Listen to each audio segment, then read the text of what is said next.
हर बाजी जीतता है जिसके साथ माधव हो।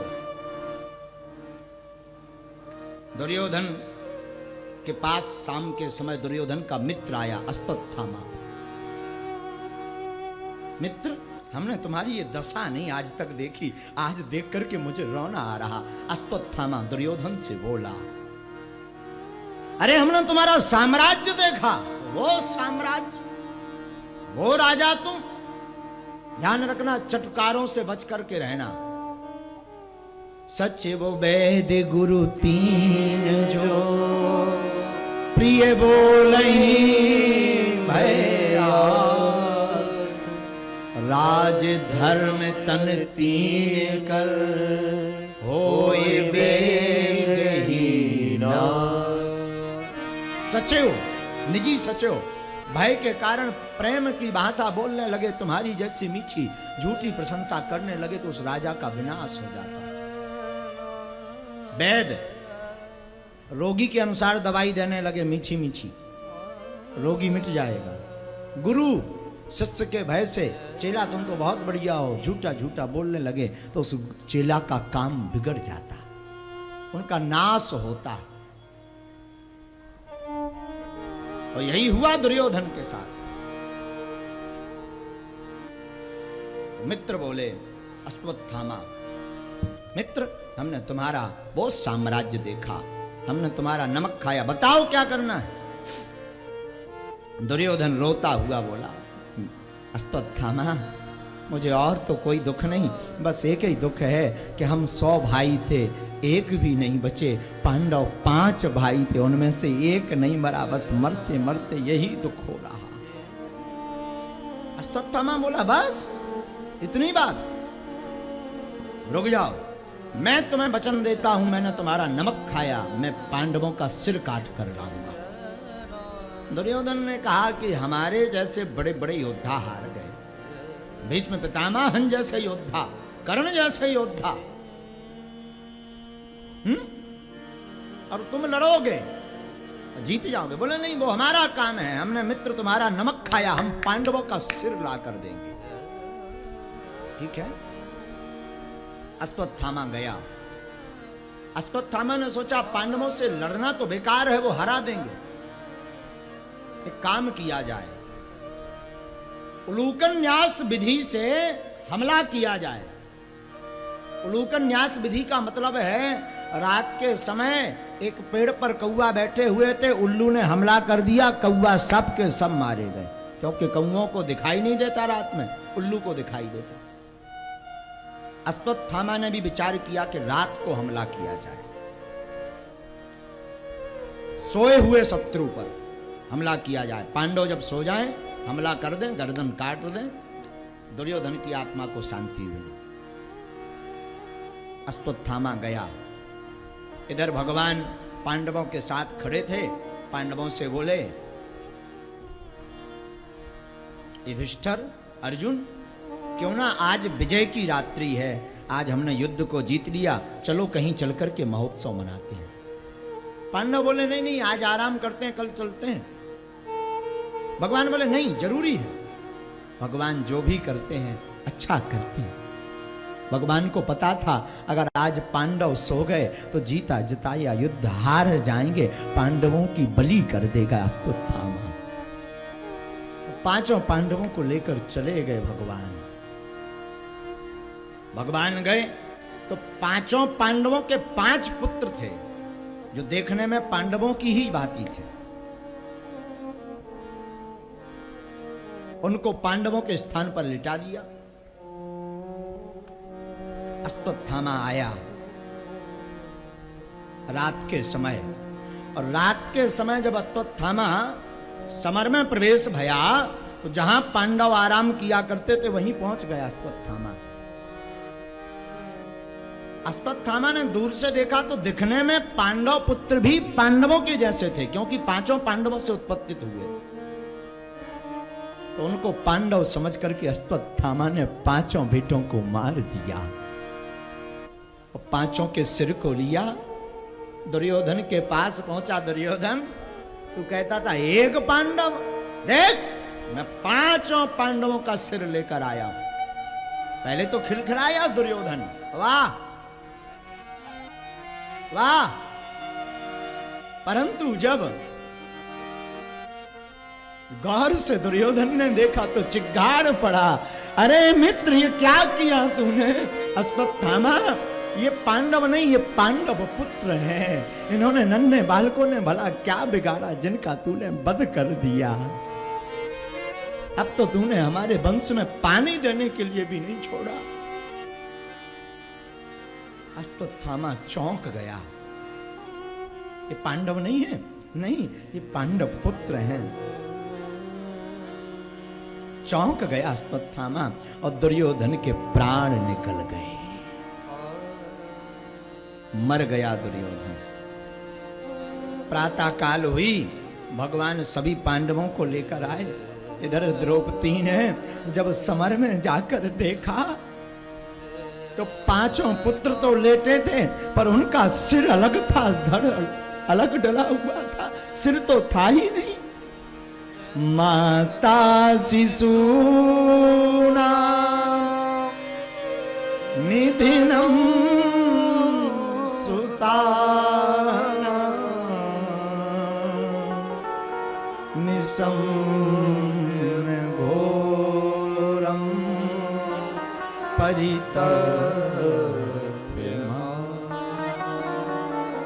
रोने लगी द्रौपदी। एक बेटे के जाने का दुख एक मां समझती।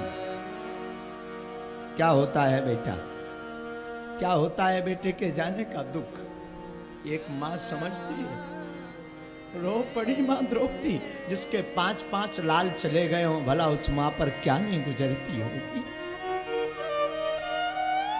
रो पड़ी द्रौपदी, चिल्ला पड़ी। और द्रौपदी के रुदन को सुनकर के पांडव दौड़े दौड़े आए। क्या हुआ महाराज?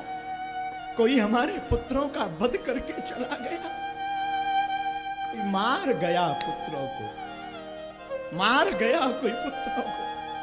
हो दुर्योधन ने देखा आग बबूला हुए, युधिष्ठिर ने देखा आग बबूला हुए, अर्जुन ने देखा आग बबूला हुए, भीम ने देखा आग बबूला हुए पांडव।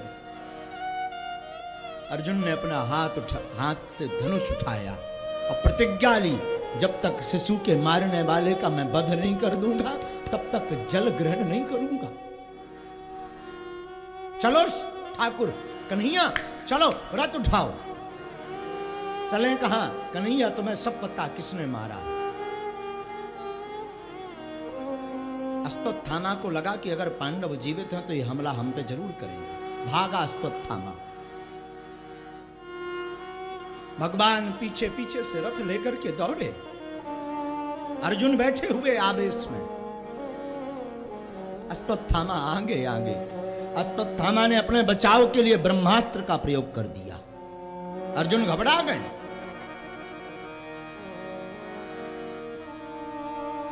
भगवान बोले घबराते क्यों हो, तुम्हें भी तो ब्रह्मास्त्र चलाना आता है, तुम भी चलाओ। अर्जुन ने भी ब्रह्मास्त्र चलाया, दोनों का टकराव हुआ। भगवान बोले बस अपना वापस करो। और अर्जुन ने अश्वत्थामा को बांध लिया। भगवान बोले यहीं वध करो। अर्जुन बोले नहीं नहीं नहीं, द्रौपदी के सामने करेंगे। अरे यहीं वध करो। मत्तम प्रमत्य मुनमत्तम सुप्तम बालम स्त्रियम जडम प्रपन्नम विरथम भीतम नारी पुंहंति घर। शत्रु कितना भी बड़ा हो, पर कभी भी शत्रु के बालक पर, शत्रु की पत्नी पर हमला और सोए हुए शत्रु पर हमला नहीं करना चाहिए। यह धर्म विरुद्ध हमला है। कितनी भी बड़ी दुश्मनी ना हो, रहने दो, पर कभी भी शत्रु के बालक पर, शत्रु की पत्नी पर और सोए हुए शत्रु पर कभी हमला नहीं करना चाहिए। ये धर्म विरुद्ध है। तो भगवान बोले मारो। इसने बालकों को मारा, ऊपर से सोए हुए बालकों को वध करो। अर्जुन कहते नहीं, द्रौपदी के सामने ले गए। द्रौपदी के सामने गए तो पहले तो द्रौपदी भी आवेशित हुई और अर्जुन वध करने ही वाले थे, तब तक द्रौपदी ने रोक दिया। मुच्यताम मुच्यताम ब्राह्मणो नित्यराम। मत मारो महाराज, रुको, आप क्या कर रहे हो? अर्जुन बोले क्या कर रहे हैं? अरे ये तुम्हारे पुत्रों का वध करने वाला हत्यारा है। महाराज भले ही हत्यारा है पर ये है तो ब्राह्मण, ब्राह्मण बालक है और तुम्हें पता है ये तुम्हारे गुरु का बेटा है। ब्राह्मण को मारना नहीं चाहिए और फिर गुरु का बालक है। और तीसरी बात, इसके पिता गुरु द्रोणाचार्य थे तुम्हारे, इसके पिता द्रोणाचार्य थे। द्रोणाचार्य तो महाभारत के युद्ध में वीर गति को प्राप्त हुए। इसकी मां कृपी के ऊपर क्या बीतेगी अगर पुत्र भी मर जाएगा? मत मारो, मत मारो। युधिष्ठिर ने भी कहा हाँ हाँ हाँ अर्जुन ठीक कह रही द्रौपदी, मत मारो। अर्जुन ने भगवान की तरफ देखा, तुम्हारी क्या सलाह है? बोले हम कुछ नहीं कहते, तुमने प्रतिज्ञा ली थी उसका क्या होगा? संकल्प लिया था कि जब तक पुत्रों के वध करने वाला का वध नहीं कर दूंगा, जल नहीं पान करूं। अब क्या करोगे? अर्जुन हाथ जोड़ के भगवान के पास पहुंच गए, आप ही बताओ कुछ। भगवान बोले हम क्या बताएं, शास्त्र क्या कहता है? भगवान बोले अगर शास्त्र की बात पूछो तो हम बताते हैं। ब्रह्म बंधुर्न हंतव्य आतताई बधारिणा मयो भयामानातम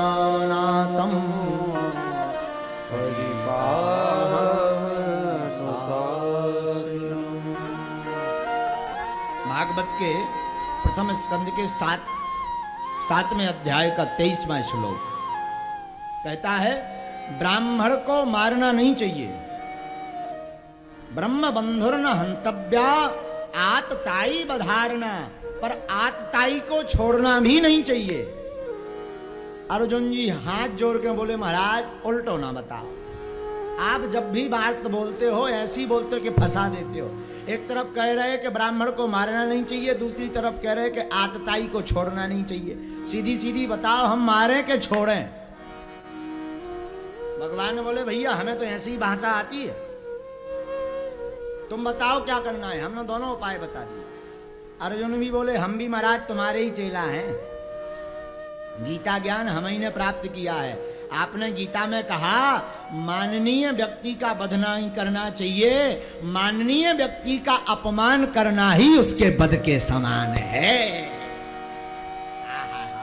भगवान बोले तो फिर काय को पूछते हो?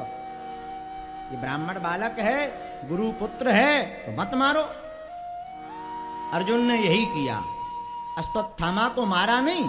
अश्वत्थामा के मस्तक में एक मणि थी, उस मणि को निकाल करके और धक्का दे करके समर से बाहर कर दिया।